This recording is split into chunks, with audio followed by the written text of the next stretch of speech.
राज्यभर सध्या पोलीस भरती प्रक्रिया जी आहे ती सुरू आहे। त्याचप्रमाणे सोलापूरमध्ये देखील पोलीस भरती प्रक्रिया जी आहे ती सुरू आहे। मात्र या पोलीस भरती प्रक्रियेमध्ये काही तांत्रिक चुकांमुळे या ठिकाणी विद्यार्थ्यांचे गुण कापले जात असल्याची तक्रार या सर्व पोलीस भरतीच्या उमेदवारांकडून समोर येताना पाहायला मिळते।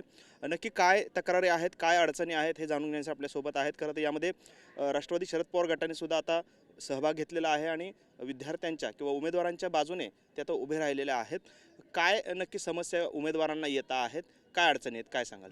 महाराष्ट्र शासनाच्या माध्यमातून एकतर खूप वर्षांनी पोलीस भरती चालू आहे आणि यामध्ये मुलं हे 2-2, 3-3 वर्ष प्रॅक्टिस करत आहेत की पोलीस भरतीच्या अपेक्षेने, कारण सरकारी नोकरी सध्या जर बघता तर पोलीस भरती हा एक पर्याय आहे तरुण मुलांकडे, तर त्या पद्धतीने ते प्रॅक्टिस करत आहेत। पण महाराष्ट्र शासनाने नवीन जी सिस्टीम म्हणजे चिप तंत्रज्ञान बसवलेलं आहे RFID म्हणून, त्या तंत्रज्ञानाचा उपयोग तरुण मुलांना होताना दिसत नाही आहे, तर त्याचा दुष्परिणाम मुलांवर होताना दिसतोय। तर एक साईडला ते चिप लावलं जातं समोरच्या साईडला आणि ते चिप लावल्यानंतरनं ते मुलं 12.37 12.30 अशा सेकंदात जिथं फिनिश करतायत तिथं 100 मीटर रनिंगला तिथं जो 16 सेकंद 17 सेकंद 15 सेकंद दाखवलं जातं आणि जिथं 15 पैकी 12-13 मार्क पडायला पाहिजे तिथं त्यांना 5-5 4-4 मार्क पडत आहेत आणि यामुळे एक मार्काने मेरिट जातं आहे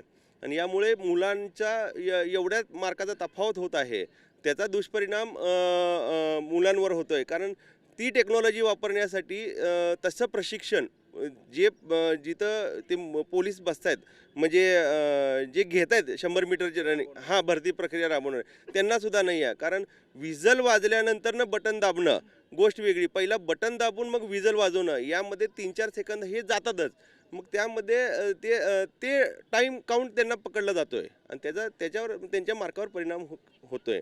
एकतर मुलांची अशी परिस्थिती असताना म्हणजे कामगार वर्गाचा शेतकरी वर्गाचा मुलगा या पोलीस भरतीमध्ये उतरत आहे, मध्यमवर्गीय कुटुंबातील मुलगा या पोलीस भरतीमध्ये उतरत आहे, तर त्यांच्यावर अन्याय होऊ नये यासाठी आम्ही ही विनंती करतो आहे की जी स्टॉपवॉच आहे स्टॉपवॉचवर ही पोलीस भरती प्रक्रिया राबवावी।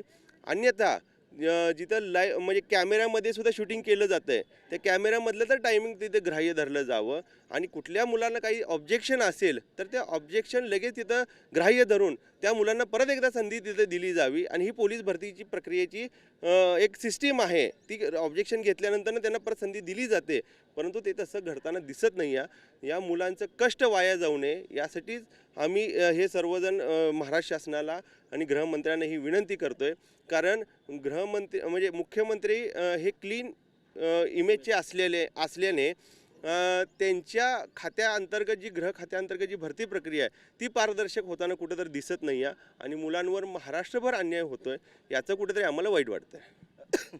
काय भूमिका असणार आहे, आपण काय या संदर्भात पुढची भूमिका घेणार आहात, काय पाऊल उचलणार आहात? आमची विनंती एवढीच आहे की महाराष्ट्र शासनाने त्वरित महाराष्ट्रभर हे सगळे मुलं बोलतायत, तुमच्यापर्यंत ह्या सगळ्या गोष्टी पोहोचत आहेत आपल्या माध्यमातून, तर त्याची दखल घेऊन तुम्ही त्वरित यात दुरुस्ती करावी आणि ज्यांचं ऑब्जेक्शन असेल त्यांना परत एकदा संधी द्यावी आणि स्टॉपवॉचवर ही तुम्ही ते टायमिंग बघितलं जावं, कॅमेऱ्यातलं टायमिंग बघितलं जावं, नाहीतर 2 साईडला ती चिप बसवावी की जेणेकरून त्या तंत्रज्ञानाचा उपयोग होईल, दुरुपयोग होणार नाही।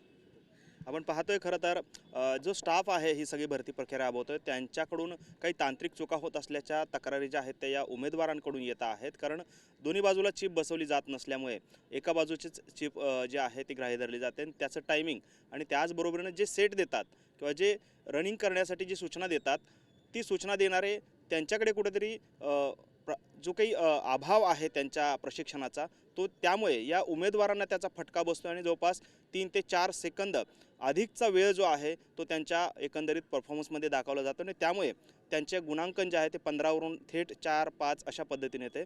त्यामुळे यामध्ये सुधारणा व्हाव्यात आणि ही प्रक्रिया जी आहे ती सुरळीतपणे पार पाडावी अशी मागणी जी आहे ती आता या उमेदवारांकडून केली जात असलेली आपल्याला पाहायला मिळते। कॅमेरामन विनोद नाबादकरसह सागर सुरवसे, TV9 मराठी, सोलापूर।